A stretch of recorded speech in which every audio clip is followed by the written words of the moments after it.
Les gens me regardent. J'ai honte. J'aurais pas dû sortir aujourd'hui. Si je mets ce haut, on va se moquer de moi. Pourtant, je trouve beau ce haut. Mal à l'aise chez moi, mon miroir me juge. Le corps.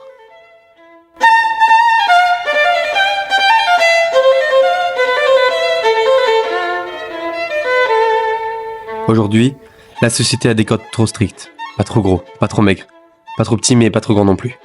Atteindre l'idéal, c'est sombrer dans la platitude. Ce n'est qu'insipide et fade. La pression, l'envie de plaire, tout est devenu un stress démesuré. Petit, on nous rabâchait que les petits garçons devaient être forts et que les petites filles devaient être jolies. Déjà enfants, la société nous imposait d'être parfaits, sans défaut. On nous a dit trop grosse, pas assez grand, déformé, bizarre, spécial, surprenante, anormale, disgrâce, drôle. Mon corps est drôle.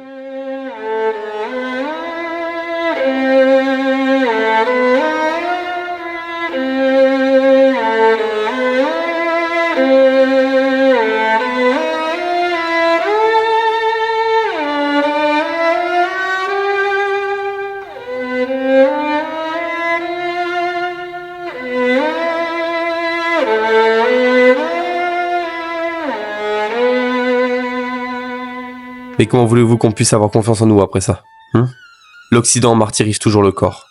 Il le rend strict. Il le complexifie. Qu'est-ce que l'amour propre? L'amour de son corps? Si sans arrêt on nous rabâche des conneries pareilles. Suis-je déguisé? Hormis la morphologie, le complexe d'un physique s'accompagne avec ce qui l'habille. Aujourd'hui, on rajoute une fixation psychologique autour du style vestimentaire. Il ne faut pas paraître déguisé. Selon ton choix de vêtements, tu es instantanément catalogué, comme étiqueté, sans même prendre le temps de connaître la personne. Les préjugés envahissent notre esprit et nous empêchent d'avancer. Le premier regard se prête au style. On juge au style. On trie au style. Le style me rend fou. Une pression supplémentaire qui tient seulement au jugement gratuit des gens. Et j'emmerde la mode. On est manipulé par le design et les pubs, qui rendent la beauté superficielle, avec tous ces mannequins si beaux, qui sentent si bon, qui ont le poids si parfait. Le poids si parfait.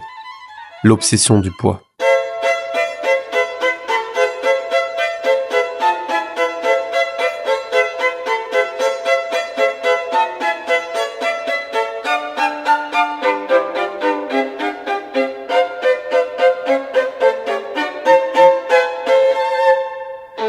Un rapport conflictuel avec la nourriture qui mène au regret du changement corporel. Tout complexe du corps vient avec une perception à l'alimentation, dictée par les normes sociales. Si les garçons mangeaient énormément, c'était normal car il fallait qu'ils deviennent forts et musclés. Or, si une petite fille mangeait en abondance, elle était tout de suite catégorisée comme sale, malpropre. Elle est là, l'angoisse charnelle.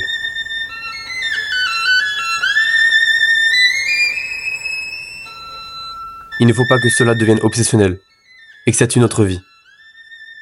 Parfois, on choisit de fermer les yeux sur notre propre corps. Alors, on met tout en pause. Par peur d'être déçu, on préfère passer outre et rester aveugle. Rester aveugle pour avancer face au regard des autres et à celui qu'on s'inflige seul. Mais que se passera-t-il du jour où on les rouvrira? Ce jour à la réalité qui risque de faire plus de mal que de bien.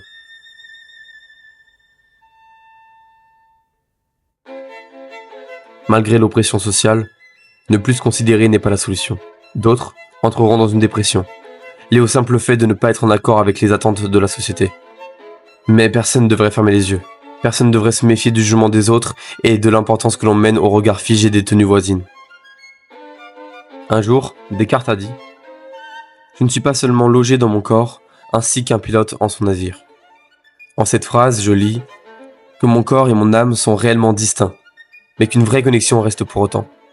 Prendre conscience que le corps est lié à notre esprit, mais qu'il ne doit pas l'affaiblir pour autant. Il faut être capable de voir plus loin que le reflet dans le miroir le matin. Être une femme ou être un homme, qu'importe. Le corps n'est pas anodin. Il doit être en harmonie avec notre esprit. Savoir s'aimer pour réussir. Savoir s'aimer pour avancer. Savoir dire « J'accepte ». Ça résonne et ça sonne faux. Une distorsion dans mes os.